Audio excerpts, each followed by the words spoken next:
So welcome back. The tests are on the table. The test results were good. I did not calculate a median, but just generally speaking, it felt like they were pretty good. If you would like to talk to me about your standing in the course, this is the time where I stare at the back wall so nobody thinks I'm telling them to withdraw. But if you want to talk to me about your standing in the course, just come find me after class after class today or before class on Friday. Just come find me and we can talk about like what grades you need to get to pass or what grade you need to get to go from your B+ to an A. And we can kind of play that game. And if you are at all considering withdrawing, we should have a conversation. And I think the last day to withdraw is coming up. When is it? It should be right here on the main GCC page, just so that we have information. Last day to withdraw is the 10th. Thank you, Allie. Academic calendar is right there. Okay, so last day to withdraw with the W is April the 10th. It's coming up. You're of course welcome to withdraw from any class at any point in the semester, but if you do it after April 10th, you will probably get an F in the course. It will not be a W. Any questions about any of that stuff? All right, so we just had test number 2. We've got project 7 was just handed out. It's a one-page project. It's on your tables. Everybody have one?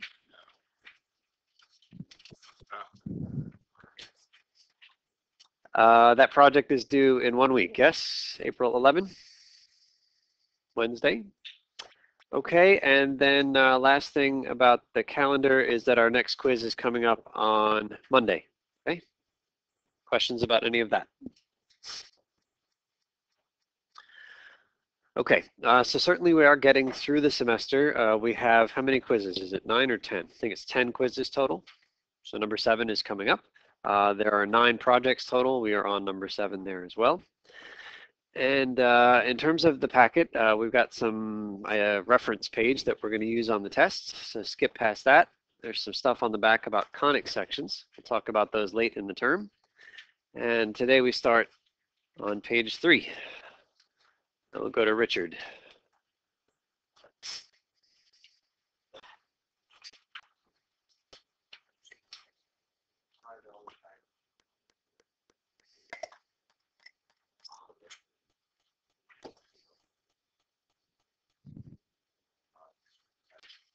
Okay, thank you. Kate?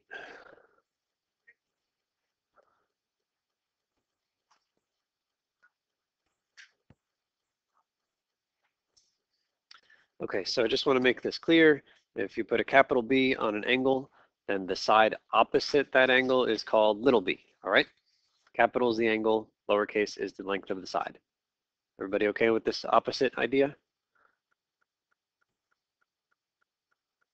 Okay, number 3, tacity.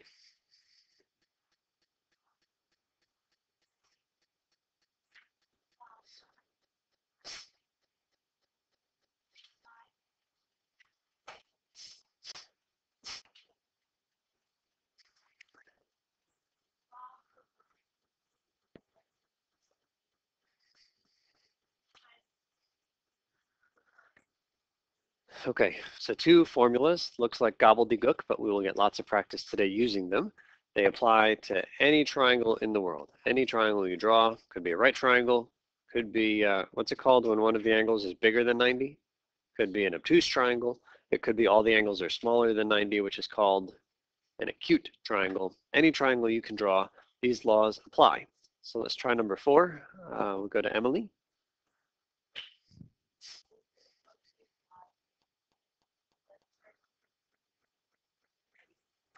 Okay, Sam.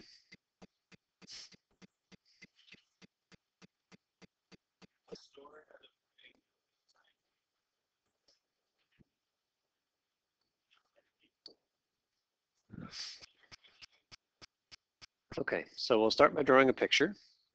Now my picture is always going to look the same. I pay no attention to like relative sizes or scale or anything like that. And you can call the letters A, B, and C in any order. And if we're doing that, we probably should start labeling the sides. So can you guys label lowercase a, b, and c?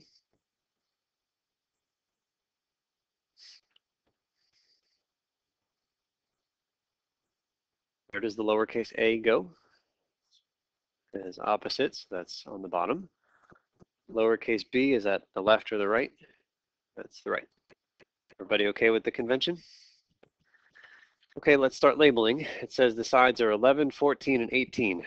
Again, doesn't matter which ones you call which. I'll call them 11, 14, and 18 in this order.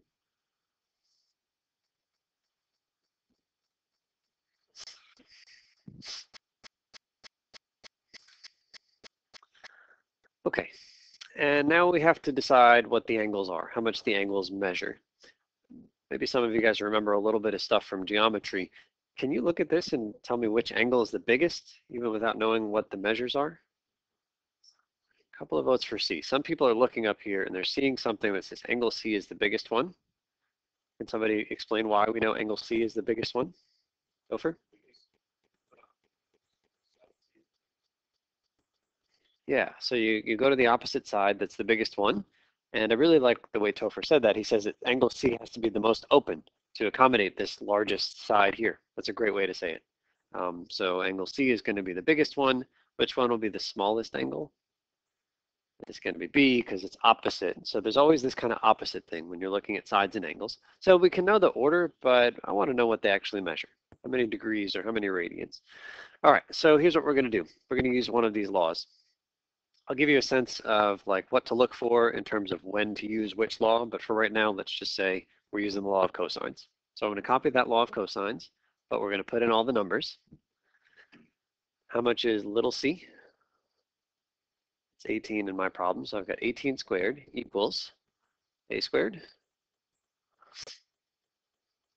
14 squared, plus b squared, that's 11 squared, minus 2 times a times b. 2 times 14 times 11. Cosine of big C. Do we know what C is? No, but that's the only unknown in the equation. So in theory, we can do some work to figure out what it is. So can you guys take a minute and use your calculator and use each other to try to figure out how much angle C is? We'll do degrees and just round to nearest tenth. And then trying to get our hands on angle C. So let's subtract that 317. We get, oops. And so we'll get a 7 equals negative 308 cosine of C. And what? Divide by the negative 308. 7 over negative 308 equals cosine of C. And now, arc cosine, inverse cosine.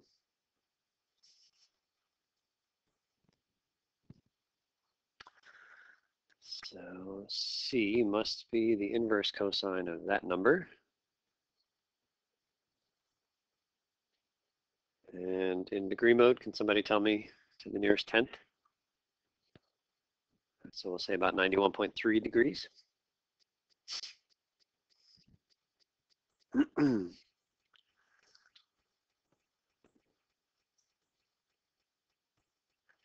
taking a look at that equation right there underlined, how many solutions does that equation have between 0 and 360? Doesn't every equation have two solutions? There's two angles that satisfy that. One of them is 91 degrees. Fair enough. The other one, we just got to figure out where it is. The cosine in this case was a negative number right there. What are the two quadrants where the cosine is negative? It's quadrants 2 and 3, right? Where's 91 degrees? Barely in quadrant 2. The quadrant 3 angle would be, yeah, like almost 270, whatever it is down there. Is there a triangle with an angle that's like 269? No, okay, so we got no problems.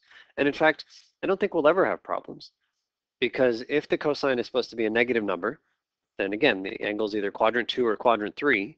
But if you're in a triangle, you can't ever be more than 180 degrees. So you're never in quadrant 3, so we can exclude that. What if cosine is positive? Where does that happen? 1 and 4. So it could be in quadrant 1, some small angle less than 90. Could you have a quadrant 4 angle in a triangle? No, it's way too big. So we never even have to think about it. I'm mentioning it because we've talked about solving equations and knowing there are two solutions, but for a triangle, there's only one, and the inverse cosine will give you the right one every time. All right, so that's 91 degrees. And if we wanted to find, so we'll fill that in here, that's angle C, 91.3 degrees. If we wanted to find angle A, well, we could do the same thing. The law of cosines that Tacite read us here started with a C squared. But there's two other versions of the law of cosines. You could start with A squared equals, or you could start with B squared equals. Let's see if we can write down the one. We'll write this again later, but if I wanted to write the one that starts with A squared equals, what do you think would happen? C squared. Yeah, all we're doing is we're translating. We're substituting. The A's become C's and the C's become A's. That's it. So every A becomes a C. So what's this next thing? Minus 2 times C times B. Cosine of big A. That's right. The A's and the C's just swap places. But if the theorem was true for the C squared equals, then it's going to be true for A squared equals too. So can you guys fill in all those pieces with the given information here and see if you can then find angle A?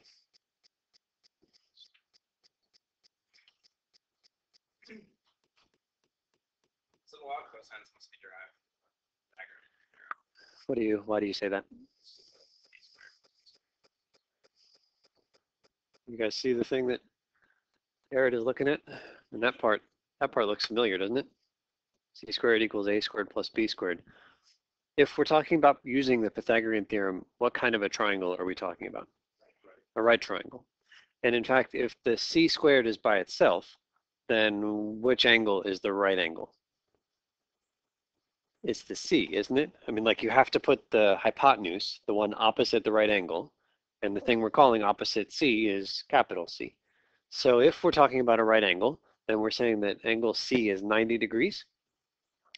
How much is the cosine of 90 degrees? It's 0. Oh, that deserves a thinker, doesn't it? Right, Kyle, can you send it this way? Thank you. Yeah, that generalizes the Pythagorean theorem. So forget the Pythagorean theorem. Just learn the law of cosines, which applies to any triangle, including our favorite right triangle. Yeah, good observation. Yeah, there's some contention about the thinker being awarded. Wait, you don't do the reading? Did you do the reading? No, I didn't know. Aha, all right, he didn't. That was independent thought. Okay, and if I wanted to find angle B, I could do the whole thing again, but much better is to use what fact about triangles? It's 180 total. All right, so if you have two angles, don't do this a third time, despite how much fun it is. Let's see, so then angle B must be 180 minus the other two added up.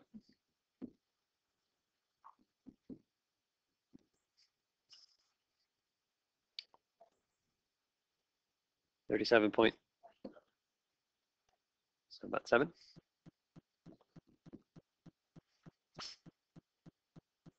Questions on that one?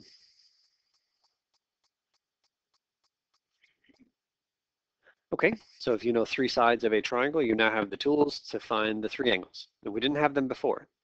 The Sohcahtoa stuff only applies to right triangles. This was not a right triangle.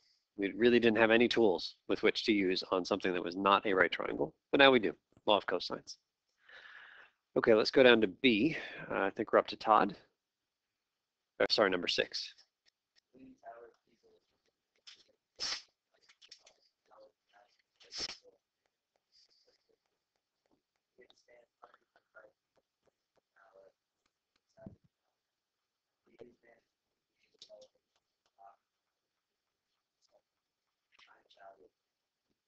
Okay, so first thing we need to do is get a good picture. Oh, by the way, on the rocket question, some of you drew lovely pictures, just very detailed rockets, like labeled NASA, like, you know, happy flags and space stuff drawn in. I appreciate that. Okay, so then, so we got Leaning Tower of Pisa, but my diagram for the rocket is going to look an awful lot like my diagram here. This used to be the Leaning Tower of Pisa. Now that's the Leaning Tower of Pisa. You can draw more stuff if you want to. And the idea is that it's now leaning at an angle of theta. And the goal is to find out how much tilt we've got. And would you guys agree that that's something that would be hard to measure directly? Like how tilted it's gone from straight up to what it is now? Like I don't know, maybe you could like get a helicopter to like fly you directly over the base and then try to measure. It would be difficult to measure this directly. So let's see if we can use some of our new tools here. 184.5 feet tall, that's what it used to be. So this is 184.5. How long is this one? 184.5. It hasn't changed length. It's still 184.5 feet. All right, and now we got to get me in the picture. So I stand off at the side 125 feet from the base of the tower on the leaning side of the tower. I hope that's clear. I don't really know exactly how to say that. Am I on the left or the right? I'm on the left. That's what I'm trying to say up there. So I stand out here. I am standing 125 feet away.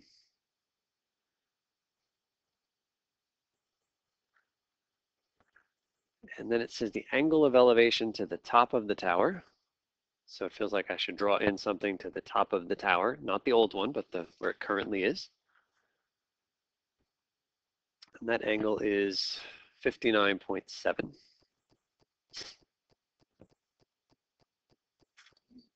Everybody comfortable knowing that the 59 is there? Angle of elevation is between straight ahead and whatever you're looking at. It's that angle. Are we assuming it's perfectly vertical? Yes. During the test, somebody asked a good question, might have been Kelsey, about are we assuming that the person's eyes on the shuttle question are like right at ground level? And I said, yes, it's a very tiny person. And it's the same kind of thing here. So we're putting it on the ground. It's a slight assumption, but it was a good thing to recognize. That was you, right? Yes, good thing to recognize. Okay, so here's the givens. We now have two sides and an angle, and I'm trying to find somehow this angle up here, the theta. That theta is outside of my triangle, so forget about it for the time being. Let's just see if we can find something inside of the triangle. I'll go ahead and start labeling stuff, A, B, and C in any order. Given that order that I randomly chose, can you put little a, little b, and little c on the right sides?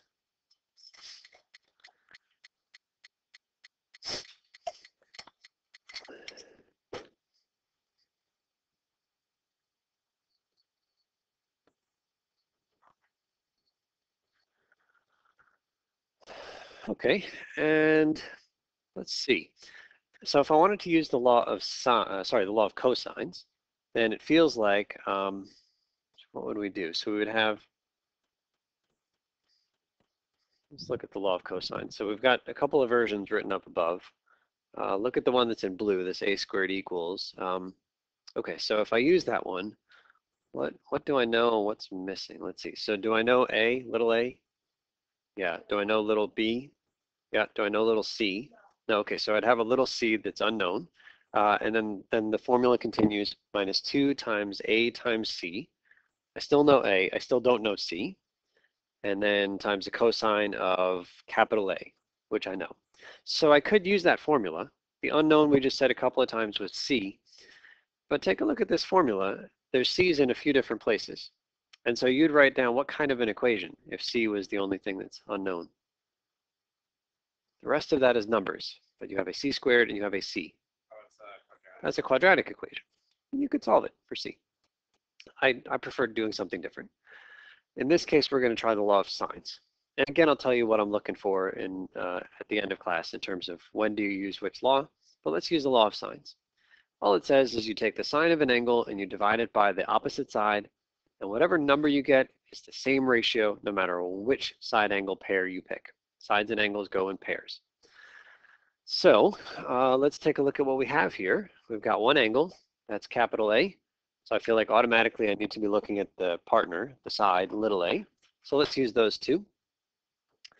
So we're going to go, what do we have here? We have sine of A over A. Sine of 59.7 over little a, 184.5, equals So we could do sine of b over little b. How much is capital B? Capital B is the angle. We don't know it. Sine of b over how much is little b? Nope. 125 at the bottom.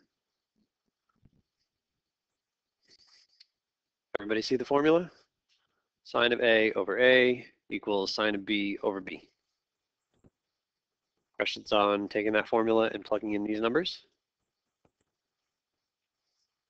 Is this something where we have enough information to solve? We do, right? Just one unknown over there. All right, do some work. Use your calculators and use your partners. See if you can find angle B. We'll say to the nearest tenth of a degree.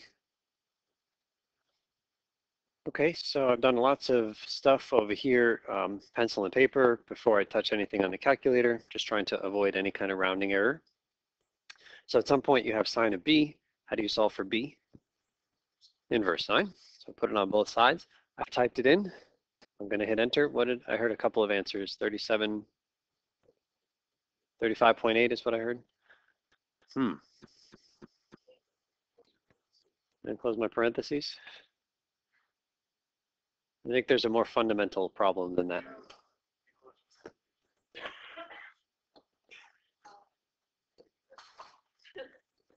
Okay, so yeah. Okay, so about 35.8, quite close to 35.8. Questions on that? I want apologies for all the parentheses haters out there. So 35.8 degrees is our angle B. 35.8 degrees. And then I'll put that into the picture. That's just 35.8.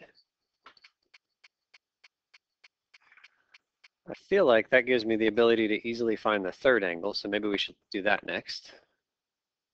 So finding this one here in the triangle, again, it's 180 total. What do we get for that? 84.5.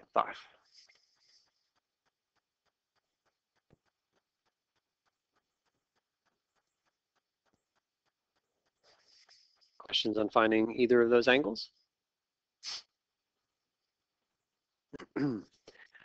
Okay, last piece of the puzzle. We need to find theta. What was the value of this entire angle? It's 90, assuming that it was straight up when we built the thing in the first place. Seems like a reasonable assumption. So if the whole thing was 90, and you just found that a big chunk of it was this 84.5, how do we find the little theta? 90 minus.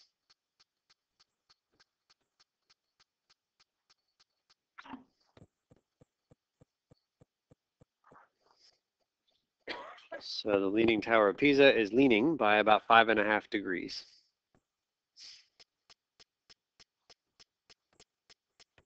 And last I checked, that this is the right answer. I mean, the numbers maybe were made up a little bit, but this is accurate.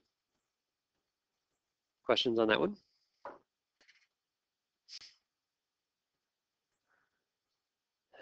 And again, let me reiterate, it would be really difficult to find theta directly, like helicopters are involved or something like that. But it's easy to walk 125 feet away, especially if you just have a tape measure. It's also easy to measure angles of elevation. You can take a protractor, which you can buy for like 50 cents, get like a straw and a piece of string, MacGyver it together and make it so you can estimate angles of elevation. If you want more accuracy, engineers use something called a transit to very accurately find angles of elevation. So it's really, really easy to find angles, easy to find like a length on the ground. Difficult to find this thing that's up here in the air and doesn't really exist in reality, but using a little bit of trig, turns out to be easy to find this difficult to directly measure angle. Okay, let's go to the next page. Number 7, and we're up to Stephen.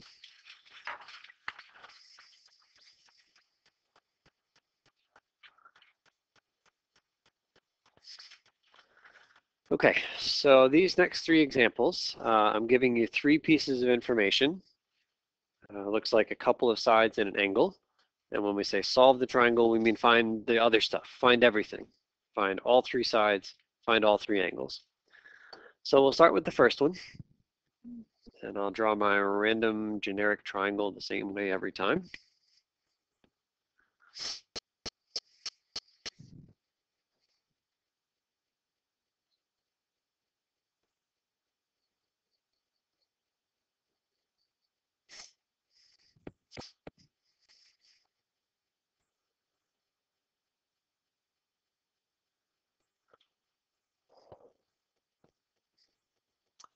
And so there isn't a whole lot that's new here. We're going to use either the law of sines or the law of cosines to find all the unknowns. So let me start heading you in the direction of how do you know which one to use when.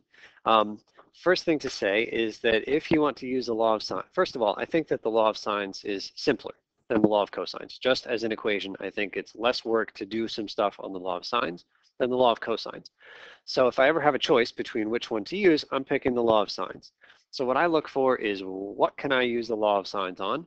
And I'll write down, and this is written somewhere down below, but I'll just say it here.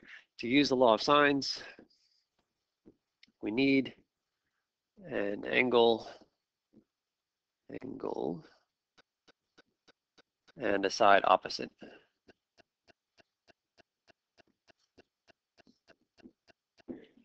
You need the pair, the opposite pair, an angle and the opposite side. Looking at this picture right here, you have an angle. It's angle C. Do you have the opposite side? Do you know the opposite side? No. We don't have any other angles. We cannot use the law of sines. It's a pretty easy decision. If I find a pair that I can use, it's the law of sines. Can we just take a moment to step back to the previous page? You don't need to go back, but I'll just point up here. Originally given in this picture was the stuff in black. We had the two sides in black, and we also had this angle. Did we have an angle and the side opposite? Yes, we did. We had 59 degrees, and you had the opposite side. What did we end up using? The law of sines. In the previous problem, the original stuff was in blue. Did you have an angle and a side opposite? You didn't have any angles. You couldn't use the law of sines. What did we have to use? Law of cosines. Okay, one other thing to say in terms of what to use. If I read the information that I'm given, I have a side, I have an angle, and I have a side. And so again, more high school geometry that maybe will send shivers down some of your spines. SAS was an acronym that probably you saw when you took a geometry class. And so that means you have the side, and you have another side, and you have the angle that's right in between them. And down below it says if you have SAS, you have to use the law of cosines. There's just no way around it. So for me, it's just the only thing I know is what's up there in black. But if you like these acronyms like SAS, then that's enough too. So let's try using the law of cosines. You have three versions of the law of cosines. You're going to want to use the one that involves the angle that you know. So the version that I want at the very end of the equation says cosine of what letter? It has to say the one that I need is C, because that's what I called that angle.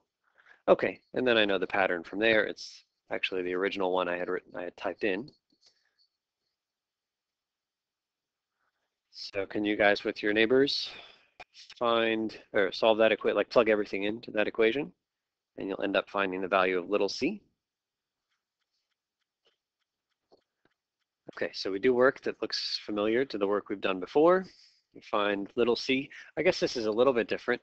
One nice thing about this guy is that in this particular case, you can type the whole thing in one shot in your calculator, not even worrying about parentheses. So here it is, c squared equals 10 squared plus 15 squared minus 2 times 10 times 15 times the cosine of 75.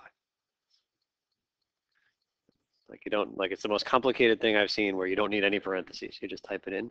And then what do we do to find c? Square root of that thing. So that's kind of nice. It's easy-ish to type in.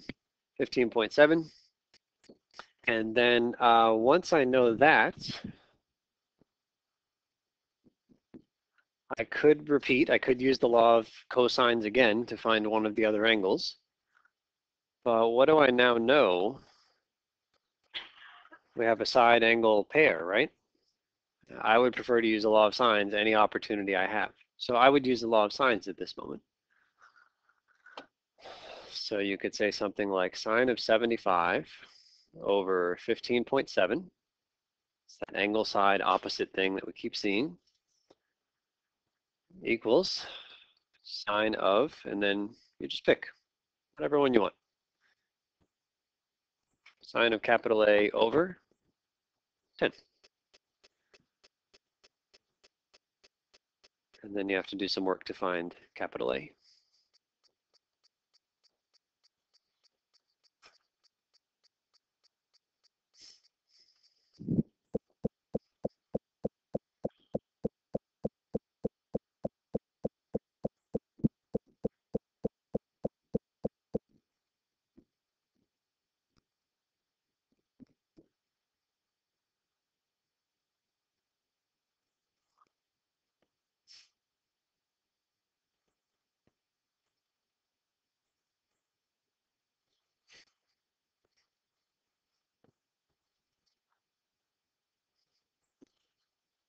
I got something right around 38.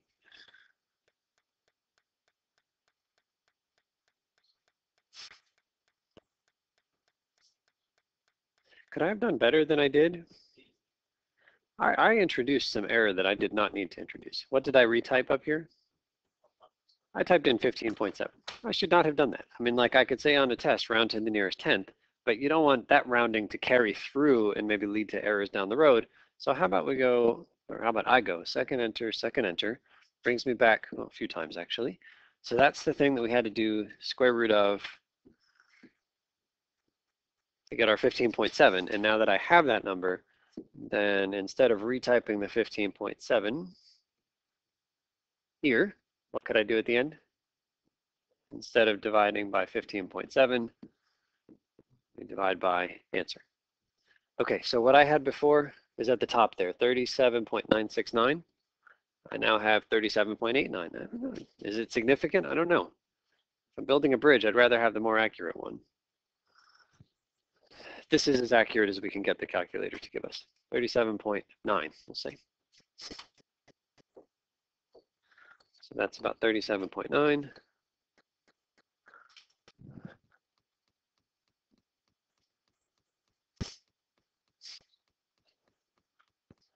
And the last thing to find is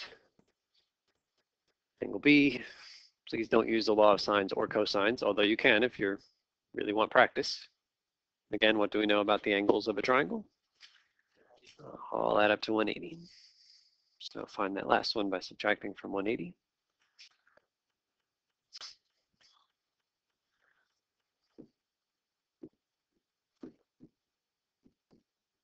What do we get?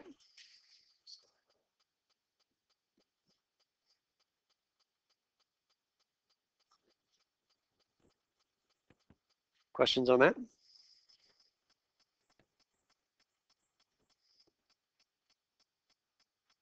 Law of sines, law of cosines, relatively straightforward. Okay, so then given that we see it straightforward, this is where we throw a loop at you. Let's take a look at part B. Same kind of stuff, given two sides at an angle. So I will draw a generic triangle. You can draw any one you want, but I'd encourage you to put the letters the same place as I will, just so we can have the same letters. I'll put it over here. I don't know. I'm really not sure. A, B, C. Maybe this one will be over quick. That's my hope. Okay, so I've got my letters here, and then we'll fill in the blanks.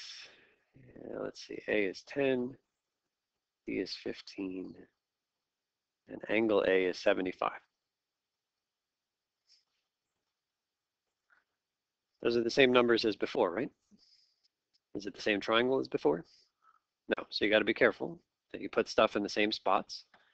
75 is now angle A, it used to be angle C.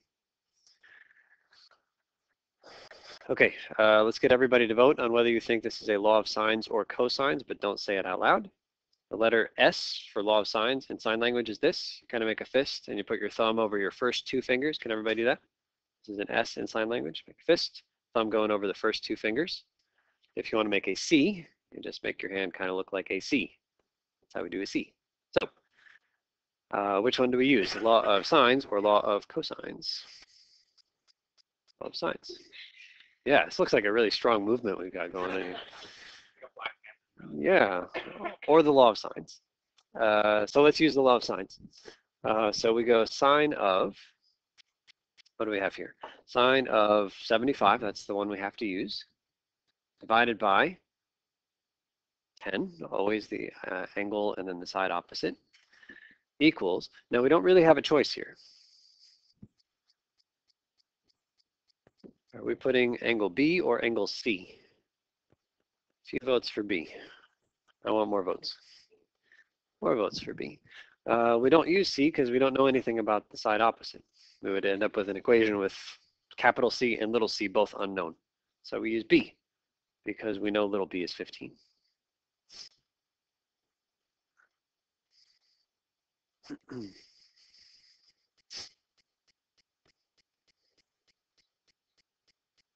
Okay, Garrett, I think I know why there's so little room here. All right, so if we do sine of b is 15 sine 75 over 10.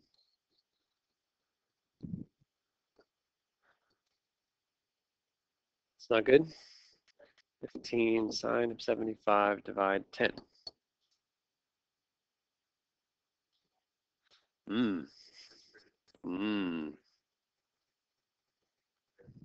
Yeah.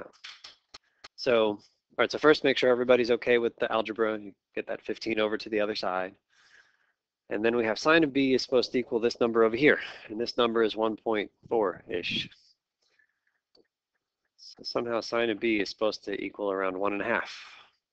And it cannot happen, right? The sine never gets above what number? Never gets above 1. So there's no solutions here. That's why there's so little space. That's just a triangle. That's correct. There's no triangle where the bottom side is 10, the right side is 15, and that angle is 75. We can't do it. Right, because side A would have to be the biggest side. Side A, well, I mean, it could be a 75 and maybe like an 80 or something like that. I don't think it has to be the biggest side at the bottom. Yeah, so if you do inverse sine of that number, you get a domain error. Can't do it. Yeah, so what's going wrong here? I mean, like a 75-degree angle is pretty big, right? So like if I tried to do stuff to scale, you don't need to copy this part, but if I call this thing here 10, and then we'll put a 75 and let's see, so we'll put a 15, a whole, let's see, what do I want to say here? I want a 75 at the top. Let's start there. Okay, so I've got some side coming down here. Then I want a 75-degree angle, which is pretty big. So not quite a right angle. Do you guys buy maybe that's maybe 75-ish? Okay, and we're calling this one 15, which means the last side is supposed to be 10, which is like 2/3 of the side that's there. So if I draw something that's roughly, is that about 2/3? Do you see the problem? Like this other side here could be as long or as short as we want it to be. It doesn't matter. I don't know it, but whatever it is, I can't reach it. Buy that? Like that's what went wrong. Is that the 15 was too far away and the 75 was too big, and the poor little 10 just didn't have enough to get to the third side. Tragedy. Fail, right? Okay, let's try 15. Part C, which has more space. So that gives you a clue that we're going to do more work.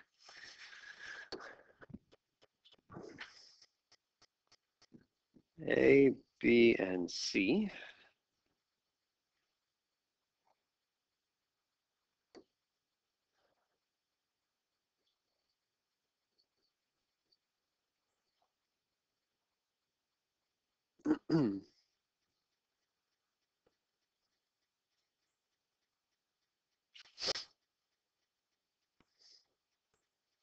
Would you rather use law of sines or cosines for this one? Let's use law of sines. Yeah.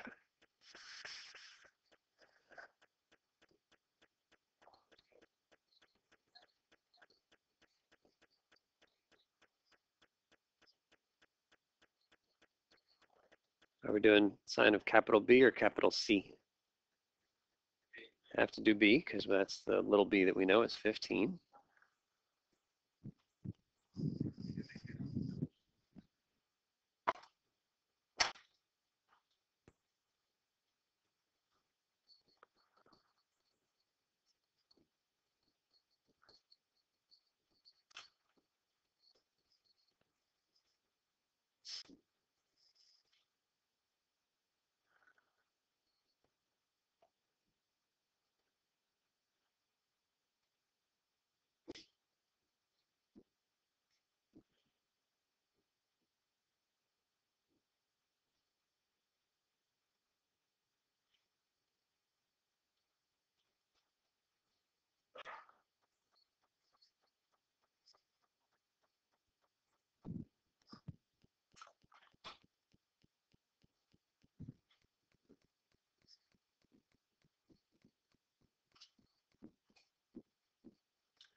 Okay, anybody have an angle for us?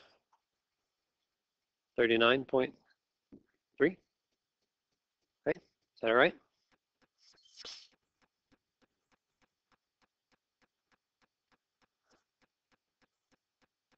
So that goes right in there. Any questions on using the law of sines for that one? Okay, I'm actually going to stop that problem there and say the next thing you could do is find angle C. Again, it's 180 total. And then you could find side C, law of sines. Nothing new there. But there is something new in this problem. And that's this, this equation right here. It says sine of B. And when I typed in all that stuff, I got about 0.63. And then you guys did the inverse sign. Now again, between 0 and 360, how many solutions does every one of these trig equations have? It's got 2. Okay, you guys found me the 39-degree answer. Which quadrant is that one in? First quadrant. Again, we wanted the sine to be a positive number. Where is sine positive? It's 1 and 2. Okay, so we found our quadrant 1 answer. It's about 39 degrees. Let's find the quadrant 2 answer, which the calculator will never give you when you type in inverse sine. So at this moment right here, I'd say or. So what about the opposite angle? Yeah, there's a symmetry thing here happening. So let's find it. So 39 is somewhere in there, and I've got my unit circle, and let's see. So you said it was quadrant 2, so I guess we're drawing the same 39 over here. So then how do we figure out this entire angle? Is it 180 minus? Okay. So then another possibility is that B is 180 minus the 39.3. And what is that, 140.7?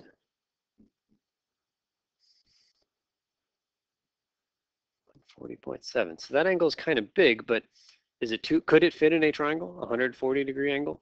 It could. Remember we looked at the cosine business before, and we said, well, there could be another angle for the cosine to equal whatever we wanted, but the other angle would be in quadrant 3, which is too big for a triangle, or quadrant 4, which is too big for a triangle.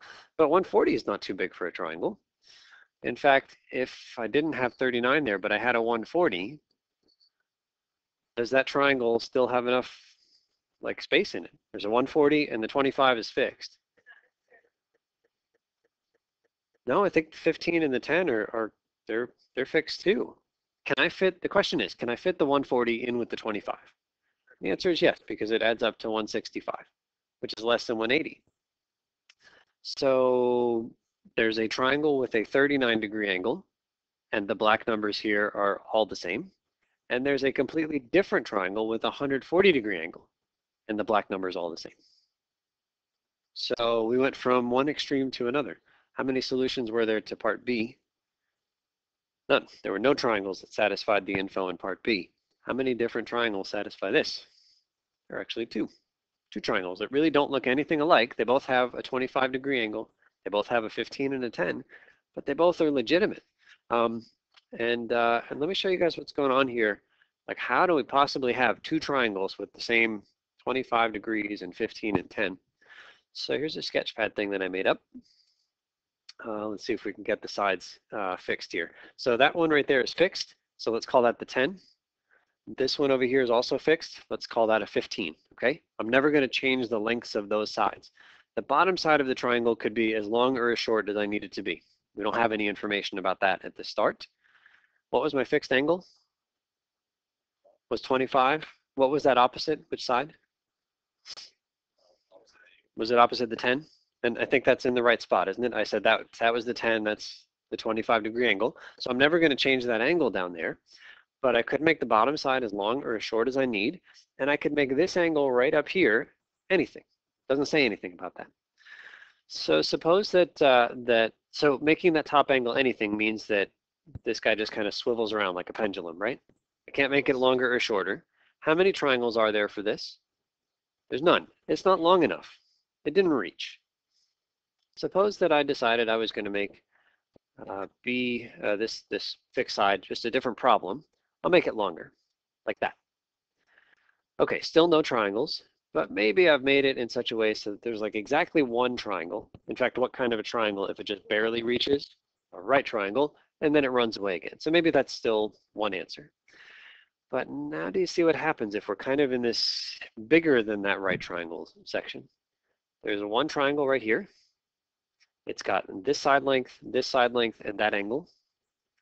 And then this stuff doesn't make sense down here, but then there's another one with the same, this side length, and that side length, and that angle.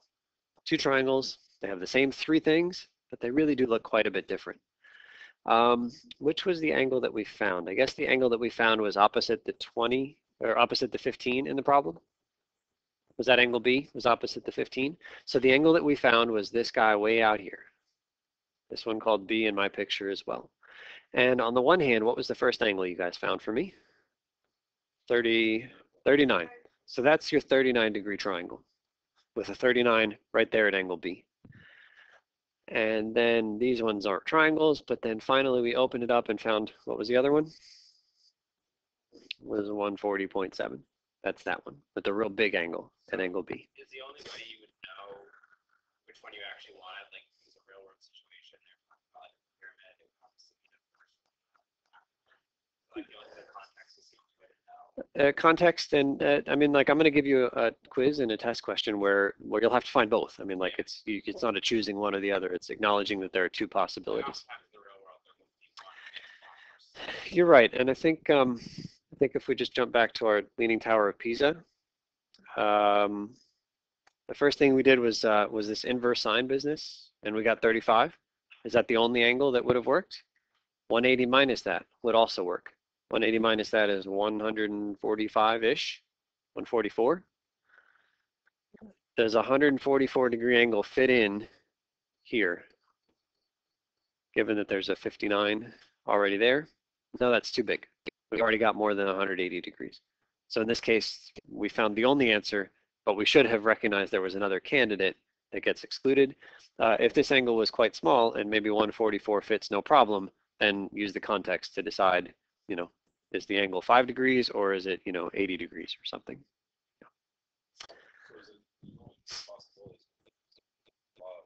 That's right. Law of cosines had no problems. The law of sines, you're always going to have two things to check.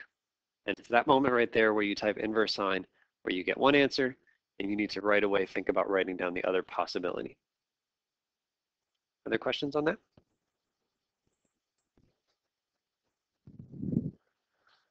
All right, and I just wanted to go a little bit longer here. So I gave you some where there are two triangles here.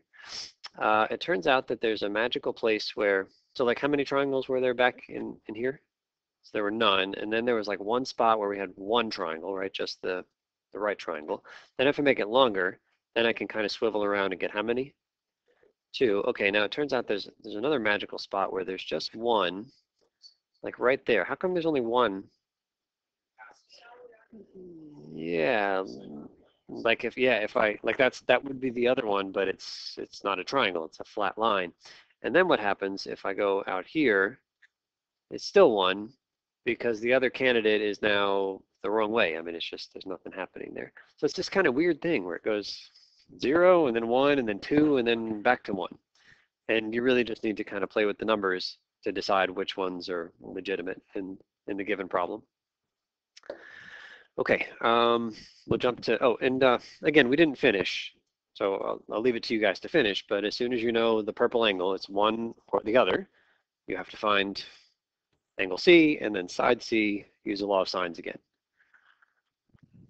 Any questions on that?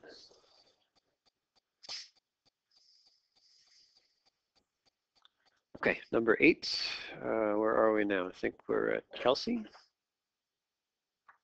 Kelsey.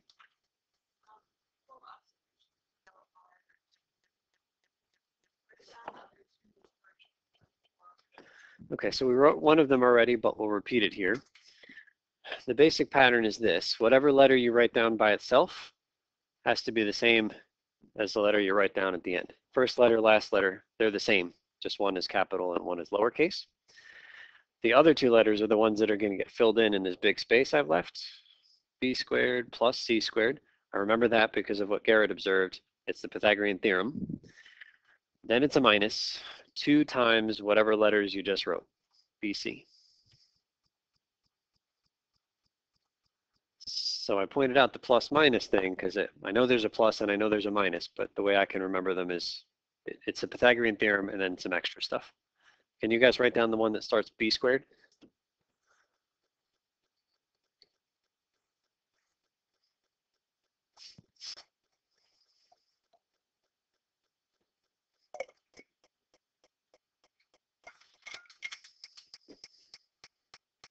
So what goes next?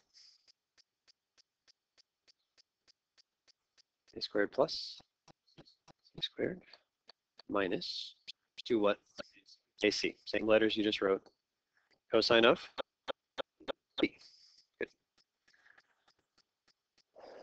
Okay, part B, Allie. Use the law of cosine to fill all 3 sides or 2 sides and the angle. Okay, so I think we saw those today. Topher? Topher?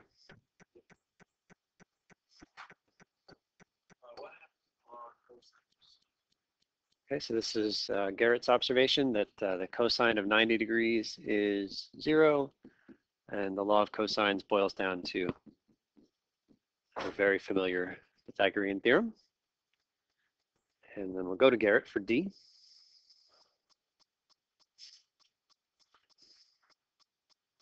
We use the law of sines if we know 2 sides and the opposite angle, or the angle opposite SSA, or 2 angles and the side opposite one of them.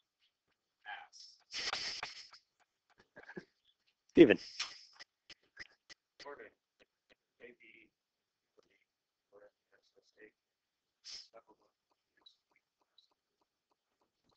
Okay, so we looked at that already, but just in terms of when you might have that ambiguity, it only happens when you know the side, and the angle in that order. So there's one side, there's another side, there's the angle. SSA in that order, that's the ambiguous case. Any other combination of A's and S's, you just have to do your one thing. You don't have to worry about a possible second answer.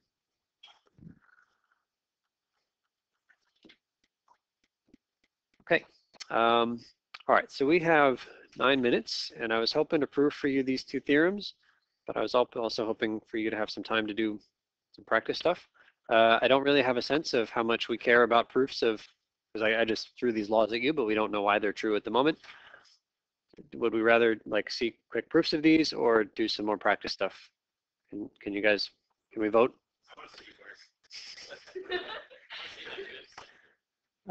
So can we just vote if you had to pick one or the other? See proofs or do practice? Raise your hand if you prefer to see proofs. Well, this is going to be close. 1, 2, 3, 4. Okay, raise your hand if you prefer to practice. All right, let's take a look at a couple of proofs. If you prefer to practice, open the book and ignore me, page 306. Okay, here's the goal. The goal is to prove each of those 2 laws, and we're going to get them both from one picture, which is very economical in these difficult times. I think we're doing our part. One picture, 2 proofs. That's not funny. That's funny. That's not funny. All right. So okay, so here's our one picture. Notice the naming convention, capital B. opposite lowercase b, c opposite c, what should be the bottom side? It should be a. I didn't write a there, but I did call this little piece right here x, and therefore how much is left over is a minus x. So I am calling it a, just kind of putting an x in there. And then this is my height. I put an h, right angles.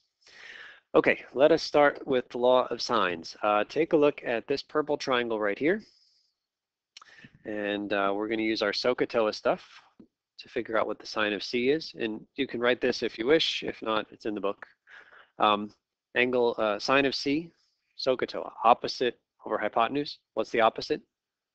Is h, hypotenuse is b. So if I wanted to solve for h, I can just take that b and move it over to the other side. Multiply both sides by b. Do we buy that? Okay. Let's play the same game with this right triangle over here. Again, I can only do Sohcahtoa in right triangle. And for that one, let's talk about the sine of b. Opposite over hypotenuse for angle b, h over c. H over c. Okay, let's try again solving for the h. So I'll move this little c into the front.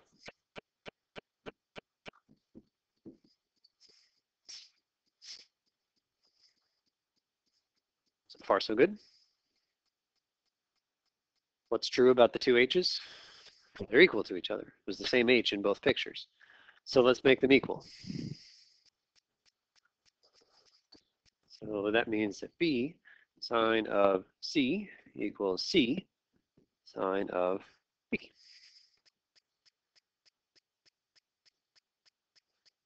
And remember, the goal was, well, anyway, we're working on that part of the law of sines.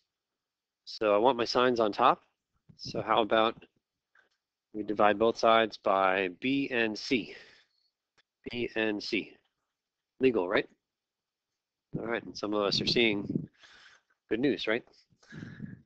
B's cancel here, C's cancel over there, and we've got our law of sines.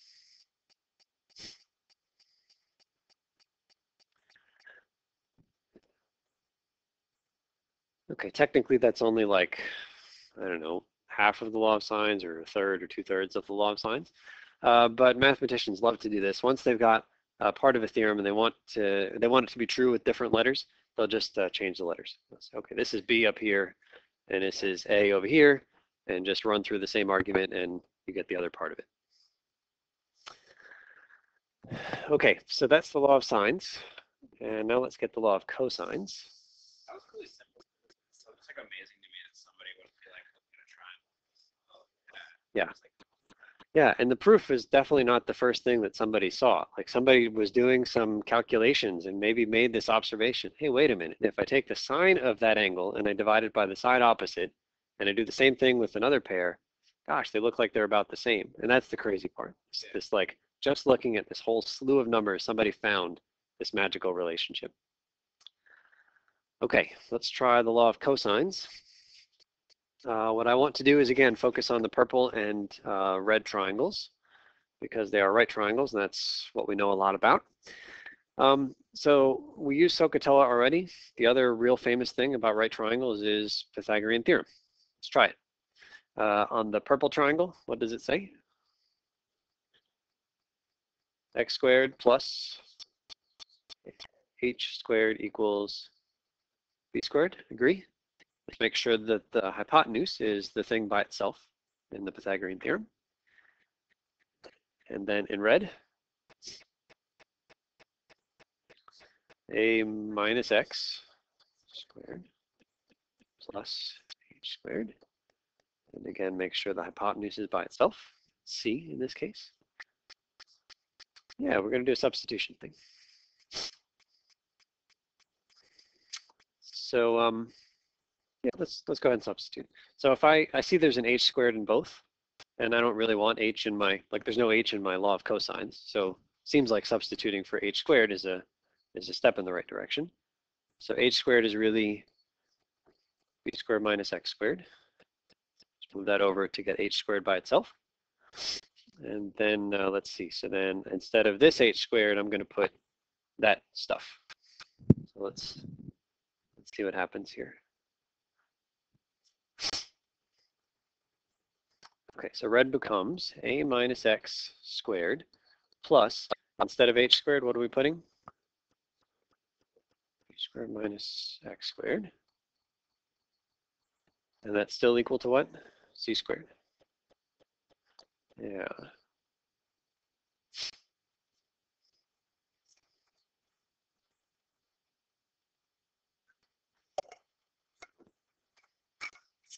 Okay, so some of us are kind of seeing parts of the law of cosines come out. I mean, for one, I've got finally a c squared equals, so that's a good thing.